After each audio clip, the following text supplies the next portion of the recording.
Right. Everyone back to work. Nothing to see here. Somebody broke the barn. No biggie. Scanning for audio.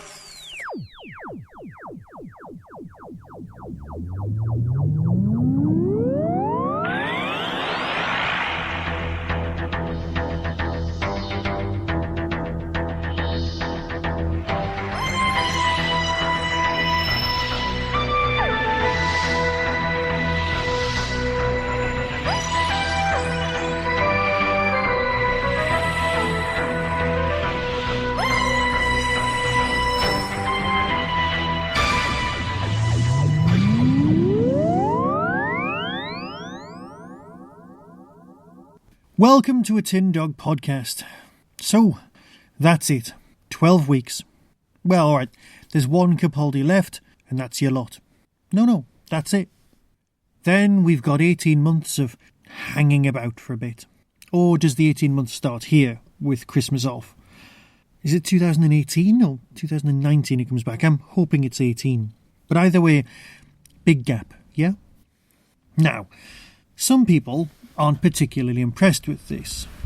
We know that it's got great moments, but let's face it, the entire plot is largely a base under siege. Oh, alright, a farmhouse under siege.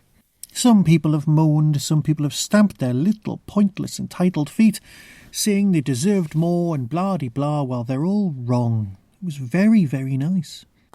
Some people didn't like Capaldi's speech about how he is. Well, you know what, they're wrong too. They say things like, oh, it's not as good as the Zygon speech or something like that. But you know what? Such speeches are hard to write. Yes, I've got issues with the type of Cybermen used, but let's face it, they basically just went to the costume department and said, what you got? And that's why there are no 1980s Cybermen stomping around going, excellent. That's fine, I can live with that. Can you live with that? I like to think you could. The thing that surprised me, and oh yes, you know I'll ramble, you know I will, because that's what I do, was that when the Doctor was talking about convergent evolution and the Cybermen are popping up almost anywhere they fancied, Vortis got mentioned. That's the planet in Keys of Marinus, but the important bit for me isn't that it's mentioned, or isn't that it refers back to a 1980s comic strip where the people of, where the Voord become Cybermen, because they've all got that whole kind of connected logical outlook which reduces emotions and all that business. It's that particular storyline is created by, well, Terry Nation. So arguably, because you've adapted that, does that mean that you're giving in and going, Terry Nation created the Cybermen? Of course you're not. Of course you're not. But you know what? Have a look at a Voord. Have a look at the big curly-eared helmets they wear. And tell me they're not just a tiny bit Cyberman-like? Go on, I dare you. So how did they get permission to do that? How did they go, oh yeah, we'll just bring in somebody else's world and say that's a bit Cyberman-like as well? It doesn't feel right, does it? Here's a confession for you. I don't enjoy Doctor Who. That's a lie. I do enjoy Doctor Who. I don't enjoy watching Doctor Who. It just makes me far too stressed. Yes, I know I've covered this in the past before, where I could have sit there waiting for things to go horribly wrong. It's as if I'm waiting for the world to go, oh yeah, I remember this, it wasn't very good. It's as if they'd been tricked. Now I know after, getting on for 11 years, that's probably not going to happen. But it kind of is. That's just how I feel. I can't repress those emotions. I should embrace them. But it just makes me tense. So whenever I watch Doctor Who for the first time, it's very rarely with a sense of enjoyment. It's mainly with a sense of, I don't know what's going to happen. I like to have watched Doctor Who. I like it to have happened already. That way, when I watch things for the second time, I feel so much better because I know what's coming. I don't have the surprises. I can look at the details, the fiddly bits. This is pathetic, isn't it? It's an entertainment. We're supposed to be enjoying ourselves. So, Bill's now a Cyberman. Now, you know what? When she wakes up and it says 2 weeks later and it's Bill lying there and she's Bill with her own self-image and her own hair and her own head, and you know that her face still exists inside the costume. You know that she's still got a nose. This is impressive. And you know she can still cry, which she shouldn't be able to do, because obviously that's where the exciting puddle pilot is living. Some people have complained about that, and I can come back to that later. I'm sure I will. I've got 2 pages worth of notes, and you're already listening to this, so I'm sure you'll stick with me. Probably. So Bill wakes up after 2 weeks. That scene's filmed exquisitely. I mean, truly great. It's all practical effects because it's just someone in the costume and somebody not in the costume. Who is in the costume? Because it just works. That person's actually watched, well, Pearl Mackie move in order to recreate them and be a Cyberman. I wonder what gender the person in costume is in order to pull that off. I'm sure we'll find out at some point and probably have them as a guest at a convention. Now, the thing is, what I thought, because the doctor said, oh, I'll fix this, and then he passes out and then spends a large amount of the story asleep in that William Hartnell kind of way, is that he's already rebuilt someone when all that was left was their head. Nardole is made from bits. He has replacement lungs, replacement almost everything. All that was left was his head. That's a much bigger proposition than what's happened to Bill. Yes, the problem is that he has to get her off-world in order to rebuild her, but clone her a new body, put the head into it. All of these things can happen. It's Doctor Who. So when he says, I can fix this, there's evidence that he can fix this standing next to them. So it came as a surprise when he was saying, actually, I can't. I'm sorry. What am I going to do, eh? Which came as a huge surprise. Yes, he probably couldn't do it there and then. But that's fine. I won't bother talking about the end, but let's face it, the whole thing splits into very neat areas. You've got the very nice scarecrow thing. Yes, people do have a thing about scarecrows in Doctor Who. They really do.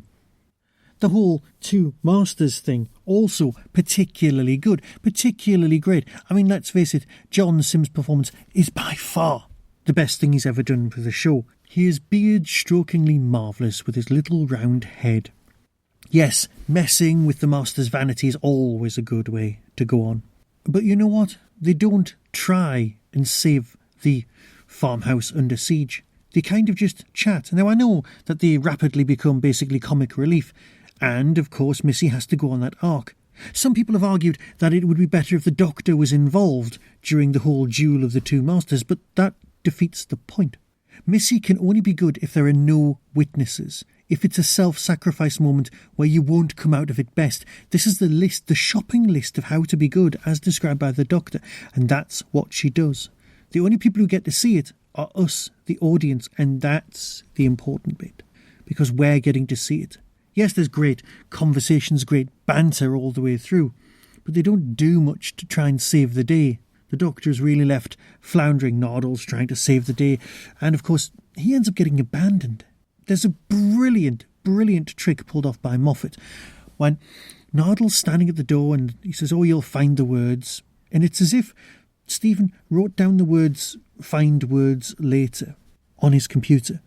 A holder, a placeholder. And then eventually, when it came to hand the script in, he realised he can't type in the words that do the emotion. So what you do is you use something that is against you, you use it for you. You tell the truth and you say, yeah, you're right, there are no words, I can't do this. And that's what Nardole gets to say. It's a glorious moment. There are things I wasn't particularly enjoying, but you know what? I can live with that. Bill's self-image bits kept me going, and that's fine. One of the real problems is that last week's was so incredibly good and so incredibly strong, and the setup was so good, and we had a week to let the fear build that it wasn't going to be as good, because you can't remake last week's. Tiny moments like the dematerialization circuit being exactly like it was in the old series made me smile and grin and do a little dance, but you know what? It's just not important to new viewers. So you've got the Missy moments, you've got Bill's arc, you've got the Doctor being... At what point was he fatally wounded? Was it the Cyberman on top of the hospital? Was it the people in the forest? Was he always... Because he did have the regeneration energy, our Vic, our fallen kind of moments in the forest, which means it was from an earlier incident. So the Master killing the Master, just to go back for a few moments, was just brilliant, because the Doctor could never kill the Master.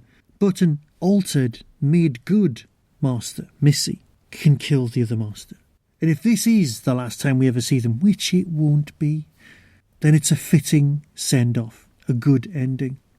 It's as if Mr. Moffat wrote to Mr. Chibnall and went, "Dear Chibbers, do you want to use the master?" "No." "Smashing. I'm going to kill them both off. Is that all right with you?" And that was it. That was the chat. Because, let's face it, when Doctor Who came back, Gallifrey wasn't going to come back. That's fine. With Gallifrey not coming back, that's not an issue, not a problem. So where were we? We're kind of bombing on. Yes, I know it's Barbara Windsor running a little farmhouse for young children. It's the Waltons. And let's face it, let's always remember they're on a spaceship and they're always going to try and escape, and Nardole's going to try and give them 5 more days to try and come back. But let's face it, if you do blow up an entire floor of a spaceship, there's a couple of things worth mentioning. A couple of more, not story holes, but suggested escape things. You don't go up, you go down, you go towards the engine, because let's face it, the only thing that can escape the black hole is the engine. It's managing it very, very slowly. So you want to do it very, very fast. Ditch the rest of the ship, put the Cybermen through a black hole, destroy them, have them all come up to meet you on an upper floor, and then nip back down to the engine and then fly off in just the engine room, which is devoid of Cybermen. It's one way of doing it, Nardole. He will survive. He will get away from all this, I'm sure. Buying himself 5 more days? Not on. Now, there are curious moments, like when he falls as if to regenerate, and he has that flashback moment of such and such name and name and name and name and more names. People going, "Doctor, Doctor, Doctor." Yes, it's very reminiscent of earlier stuff, and you know that Peter Capaldi will have handled that in as a note. I've probably missed out far too many things from my notes, but that's because far too much stuff happens. Now, obviously, there is going to be a regeneration. In a matter of months, we're going to have a new Doctor. And then we won't have a new Doctor for ages. The new Doctor will turn up. And, whether it's a man, a woman, or an old cabbage, we'll be stuck with them for a period of time, usually a 3-year contract. But from now until Christmas, what we've got is pointless speculation and guessing. Now, I know that Doctor Who magazine have said that we should know, or in fact may already know, who the new Doctor is, and it will be announced shortly. Whether it's announced at Comic-Con in the next couple of weeks, or before that in order to be in place before Comic-Con, or afterwards in order to have Mr. Capaldi there, then that's fine. Not be overshadowed. But perhaps they'll announce it then. So by the end of this month, before the end of August, we should know. Some people will be happy, some people will be sad, some people will not care, and some people will care too much. This is what always happens. But you know what? We'll all make preconceived judgment ideas about stuff we just don't know about. Well, you know what? I'm not going to be bothered this time. What I'm going to do is just look forward to it, because these people know what they're doing. Let's just be happy for them, because there's nothing you can do about it. There's nothing you can change. Be serene. Accept it. Now, the very end. There you've got Bill leaving, sad. You've got the return of Puddle Girl, bit surprising. And then you've got, well, the newsagent from Broadchurch Series 1 turning up on his way to a cosplay convention in what appears to be Middlesbrough. Or perhaps, I don't know, the South Pole. Yes, I know it's Bradley playing the first Doctor, but, well, it just makes Adventures in Time and Space seem even more odd. Now, I know we'll probably have, they both learn something about humanity and move on. And yes, the one thing that was left on Peter Capaldi's shopping list was having Susan back in the TARDIS. And she did have that photograph in episode 1, so I wouldn't be surprised if they all pop back to rebuilt Earth just to see her one more time. But that's just a shopping list. You've still got to have a plot. You can't just have a collection of lovely memories. That would just be, well, weird. It would do us the world of good, but spending Christmas Day being strange like that, that's just odd. So, Puddle Girl. I know the whole thing about if you're going to fire a gun in the last act, load it in the first act. But this gun was loaded 12 weeks ago, and it was unloaded 12 weeks ago. It's as if there were 2 bullets in a gun, and only one of them was taken out. So, saved by Bullet Girl, or Star Girl. Star Eye Pond Girl, that's it. It just makes you go, But then again, it's one thing, it's a surprise. It wasn't discussed on any of the podcasts I listened to. Nobody had guessed that this is how Bill would get out of it. Yes, I know, it's got similarities to last year. 2 characters, 2 female characters going off to visit the stars, and the Doctor assumes that they're dead. Too similar, I guess. But you know what? Do I care? Not at all. Was it emotionally satisfying? Yes. Did I expect the Doctor to transfer his form inside Bill so that she would be the new Time Lord when her personality died or something like that? Probably. But you know what? It's fine. So much more than just a serviceable end of the series. It's got a very climatic end to it all. I will miss Stephen. I will miss Peter. I will miss Pearl. I'll even miss, well, Matt Lucas. But that's fine, because it's Doctor Who. And like the weather in Yorkshire, if you don't like it now, just wait 5 minutes. Something different will be along in 5. It'll be fine. Don't worry, we're all in this together. Doctor Who will continue. And so with that, I'll fade away and thank you, the listeners who only ever listen to the Tin Dog podcast when the TV series is on. I know you. My listening figures rocket at this time. Thank you for joining me, and I'll see you at Christmas. So until next time, when I'll be talking about Doctor Who or Torchwood or one of 100 other things, be seeing you.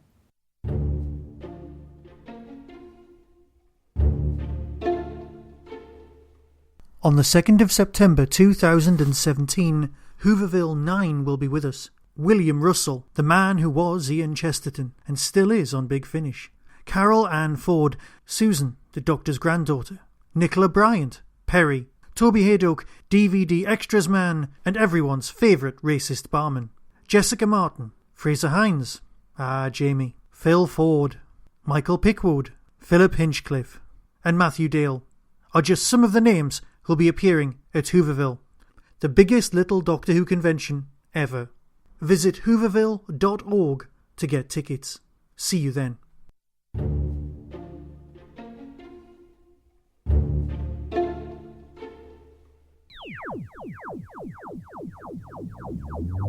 That was the Doctor Who Tin Dog podcast, available on iTunes, YouTube, Twitter, RSS, Vimeo, and across the internet. Doctor Who and its associated properties are all copyright and trademark of the BBC. No infringement is intended. Why not become a supporter by visiting patreon.com/tindog.